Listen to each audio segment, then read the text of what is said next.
afternoon, everybody. Welcome to the 20-minute cooking school. I'm Claire Tansey. This is Claire Tansey's Kitchen, and we are making strawberry jam today. It often involves a song, strawberry jam, in case you're wondering. We're making jam the easy way here, and that is we're making freezer jam. So, by the way, this is the 20-minute cooking school. This is all about the tricks and tips and ideas that make your cooking that much more fun, easy, and delicious. So I always talk about how that, like I've been in this business forever, and so if there's a step that you can skip, I know what it is because I've tried, because I'm lazy, and I'm always looking to skip steps. Now, I love regular jam, and making regular jam is something that I have done many a year. Regular jam, which is, if you grew up in a house that made regular jam, if you've ever seen it done, it's like there's a big pot, and you're boiling up your jam, and you got to get it to the right gel, and then you got to sterilize all your things. You got to sterilize your spoon, your ladle, your funnel, your lids. Everything's got to be sterilized. Jars, everything has to be sterilized. And then you put the jars back into the pot, and you've got to boil them until it's complicated. And you know me, I'm not about complicated. So the whole reason that you do that when you're making regular jam is because you're looking to preserve your fruit, right? So you've got too much fruit, so you decide you're going to make jam to preserve your fruit through the winter. And of course, to preserve it, in olden times, as my son would say, it was that in olden times. When we didn't have things like refrigerators or freezers, to preserve something, you really had to create that vacuum seal. You had to get the air out of there because you were going to keep it on the shelf. Now, props to all of our ancestors who had to do that and who did that and who stayed alive so that we can now be alive, right? Shout out to the ancestors and their toil. But the great news, we all now have a handy device called a freezer. And a freezer is a fabulous way of preserving fruit as well. So this type of jam is freezer jam, which means that you don't have to go through the whole rigmarole of preserving it. So you don't have to have everything sterilized. You don't have to put the jars back in the water to boil them so that this vacuum seal and the thing and the lid and the popping and all that stuff. All you have to do is actually store this in the freezer. So all you're really doing with these strawberries, all I'm really going to do with these strawberries is I'm going to sweeten them, and then I'm going to add a little bit of pectin to make them kind of jam-like, so I don't even have to cook them, because it is humid here. You can feel like a storm is brewing. There's going to be some kind of thunderation. And then I'm going to have freezer jam, and that means that then I'll have the taste of fresh strawberry jam. Well, we'll actually have strawberry jam, not just the taste of it, but we'll actually have strawberry jam all through the winter. Okay, so if you are a jam maker, you know about freezer jam, but if you don't, or you've never heard of it, or you're very curious, stay tuned. This is going to be very easy. This is 403. I'm going to have jam made in less than 20 minutes. But if you have questions about jam, fire away. I will try to kind of cover whatever jam concerns and worries. I'll anticipate your jam worries and concerns. But I will tell you first off that I've given you that long introduction about freezer jam and why freezer jam is kind of the thing now. But I must tell you, the biggest and bestest part of this whole thing is that freezer jam is way better than regular jam. It's so much more delicious. It's fresher. It's going to taste more like strawberries because I'm making strawberry jam. It's easier, first of all, but it has way more fresh strawberry flavor. We used to make freezer jam when I was growing up, and then my mom stopped making it because President's Choice made a freezer jam. They did a strawberry one and they did a raspberry one, and so we stopped making freezer jam because you don't need to, because they made it. Anyway, then of course, just when you know how it happens, your favorite thing, they stop making it. So they stopped making it. So Mom has to make freezer jam again.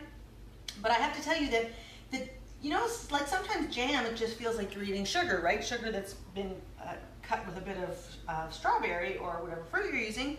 This actually tastes like strawberry. It is magnificent.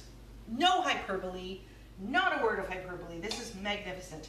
And of course, it is the perfect thing to do when, like me, you went strawberry picking yesterday and you picked 10 pounds of strawberries. And that's too many to eat in one sitting. Even for Thomas, who really loves strawberries a lot, because I think he maybe got his fill while he was in the field. Ripe or fresh berries, what makes a better product? Okay, we'll answer that question. Can you make freezer jam from frozen fruit? Okay, so you could, but there wouldn't really be a point, because the whole reason that you're making freezer jam is because you want to capture that fresh flavor of the fruit when it's in season. Not saying you have to go strawberry picking, but where I live, the strawberries are fresh now, they're in season, so you can get them by the flat, and then you can preserve that fresh local flavor. So that's why you wouldn't really use frozen fruit to make freezer jam. Also, I'm not sure about this, but the cell structure may be broken, you know, by freezing it the first time. Can you substitute Splenda for sugar? Mike Tansey, you know me. No, you gotta use sugar. I don't know, you might be able to, but you have to ask the internet if you can substitute Splenda for sugar. And, I just find it hard to give away freezer jam because it has to stay cold. That is a very good point. So, yes, of course, one of the beautiful things about jam, when you have any kind of jam, is it makes such a wonderful gift. And freezer jam, it doesn't make a wonderful gift because you do have to keep it cold, either in the freezer or once you take it out of the freezer, in the fridge.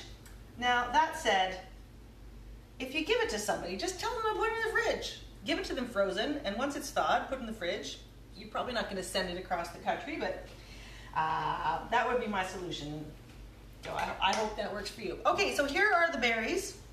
I'll give you a recipe for this, but this is a really straightforward one. And this works really beautifully with either strawberries or raspberries. They were washed and dried. So can you see this giant cookie sheet here? So after I got home from the strawberry field, you wash them all, and then I put them all out on paper towels and put in the fridge. Some of them are already starting to go anyways, which is too bad, but you know, that's the thing with berries. They have a short life. That's why you gotta kind of do something to them to preserve them. Okay, so it's about 800 grams of berries, and I think it works out to be 4 cups when it's crushed. So I'm just gonna mash these with the old potato masher.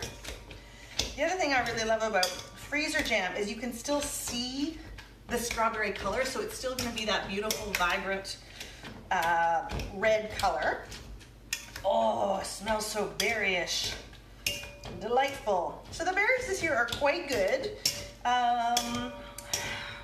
You know, I would say they've been sweeter in other years. I don't think we've quite had the exact right climate conditions, whatever those may be, to make for the most perfect sweetness. That said, they are still delicious and they smell gorgeous. And, okay, so here we go, strawberry mush. And this is going to be, these are the pieces that are going to be in the final jam. So you don't really want any huge lumpy bits. Now, you do want them to be ripe, and in fact, very ripe is fine. Obviously, you do not ever want to use something that has mold already on it, because the mold can continue to live, even in the freezer. So ripe is good, very ripe is good, underripe is not so good. It's not gonna, just not gonna have flavor. Okay, so then we get moved to pectin. So, I'm sorry, I haven't figured out how to flip my screen yet, because I'm on an Android phone now. Anyway, help me people. Okay, what is pectin? First of all, if you're making freezer jam, you gotta get freezer jam pectin. You can get it Canadian Tire, Home Hardware, wherever. Like, a lot of grocery stores carry it. It's like $1.99 for a little pouch.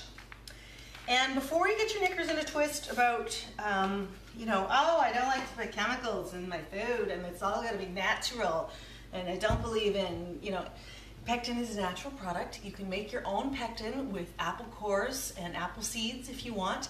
I don't have that kind of time today. So pectin is just a natural product that helps that creates the gel in jam. And there are some fruits that have naturally high pectin, like apples. It's typically your tart fruits, rhubarb, And so sometimes that's why you'll see like a mixed jam, like an apple blueberry jam, because the apples have the pectin, the blueberries don't have very much pectin, and so they kind of balance each other out. When you're doing a straight berry jam, you've got to have pectin, otherwise it's just not going to jam. It's not going to gel, it's just going to be like slop. Delicious slop, but slop nonetheless. Can you use chia seeds instead of pectin? No idea. I'm not really into the chia jam. So I would say ask the internet, or does anybody else make chia jam? Chia jam anywhere? So this is 1.5 cups of just straight up sugar. And that gets combined. That's the pectin and the sugar. And I'm just going to stir that around zippity quick like this. So yeah, I don't know. The whole thing about the chia is I don't like the texture of chia, so I never investigated that. I don't like those little bubbles, those little whatever they are. You know, the way chia gets, that kind of gloopy, globby chia. Anyway, so I'm sure there must be a solution. But as I said, pectin is a natural product. So if you feel like you need to eat, I don't even know where I was going with that sentence. Okay, so that goes in there. Now the other great thing about freezer jam is that you use way less sugar than you use with regular jam. For this much strawberry in a regular jam, you would probably need like 4 times as much sugar. So this is a really wonderful, freezer jam is a really wonderful way to, you know, like just have to use less sugar so that you're actually using more fruit when you then go to put it on your toast or your muffins or your yogurt or whatever you're going to put this on. Now, once that is nicely stirred, that just has to sit for a couple of minutes, like 3 minutes. Okay, it's 4:11, that goes over there. Then we can talk about jars. So the other great thing about freezer jam is, like I said, you don't have to sterilize everything. If you ever make jam and you're like, you've got everything, like your jar grabber is sterilized and the little metal thing that you get the lid out. I mean, I love old-fashioned jam and I love old, you know, like preserved peaches and stuff. And I will do those if we have a good year for peaches. But you can put freezer jam in any kind of vessel. You can put it in one of these. Okay, that's full of seeds right now. You can put it in one of those. You can put it in this, currently has butter in it. You can put it in that. I like to use the jars because I have them, and I will give some of this away as presents, so I think it does make a nice present. That said, I'm not going to use the metal lids because I find they get really rusty. So I'm going to use these. These are just the Bernardin plastic lids, and that's safe and good for freezer jam. A funnel. So this funnel, which actually comes with, if you've ever bought the kit, the jam making kit, which is it's usually a jar grabber and a metal stick and one of these. This is specifically a jam funnel, and I'll show you why, because that lovely wide open mouth and that wide open bottom fits perfectly into your jar, so it makes it really, really easy to fill these jars. This is probably going to make about 5 cups. And I have an assortissement here. 1, 2, 3, 4, 5. That would be 5 cups there. So, freezer jam. That's there. Give this another little stir, shall we? How about you? You want to get stirred in? So all that's happening now is the sugar is kind of dissolving, and the pectin is and sugar are kind of mixing with the natural liquids that are coming out of the strawberries, and they are going to form jelly, beautiful magic. Oh my gosh, I'm so excited. I haven't made freezer jam in ages. I'm so happy we went strawberry picking. You know, I have a minute here. I can tell you this story that I was listening to one of my favorite podcasts, and they were suggesting on this podcast, hey, plan your summer. Like, you know, sometimes you get to the end of your summer and you feel like, oh my God, summer's over. I didn't do any of the things I wanted to do. So, you know, like in the beginning of June, all of 3 of us, we had a little family meeting. We all had to write down a couple things that we really wanted to do this summer. And Thomas is 6, and he said strawberry picking, raspberry picking, and berry picking were his 3 things that he wanted to do. So I said, all right, obviously we're gonna, he loves fruit. So when I looked up at the pick your own strawberry place, well, this week was the perfect week for strawberries because it's gonna be really hot here this weekend, so it's probably gonna not ruin, but it's gonna diminish the strawberries. So we went, I sprung him out of school. I never do that. Never let Thomas come out of school. We never do anything fun like that. So I sprung him out of school yesterday and we went strawberry picking, the two of us, and it was so fun, and he ate so many strawberries and in the field, which was great. So did I. But I feel so grateful that I kind of had the thought to do it, and then because if I had only started thinking about it next week after school is out, it would have been too late for the strawberries. Anyways, so all that's to say, I have 3 of these filled with berries, and this only took half of one. So I've got more jam to make in the coming hours so that I can have a lot of nice freezer jam. Okay, so this is all dissolved, and what I'm looking in here is, what I can see here is that the sugar has dissolved, which is, as I said, you can also use raspberries for this when they come in. What I really need now is a ladle of some kind. Ladle. Okay, no sign of a ladle. If I was a ladle, okie dokie, I'll just use this. Hooray! Okay, so then this goes into the jars. You can see my little jar here. Guys, we are making jam. It's 4:16 and we're gonna make jam. This is, like, obviously a ladle is better than a cup measure. So, a lot less stress, a lot less stickiness on the floor than regular jam.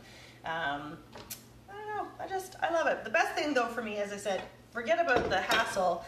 The best part about freezer jam is I love the way it tastes. Okay, so there's one. Boop, boop.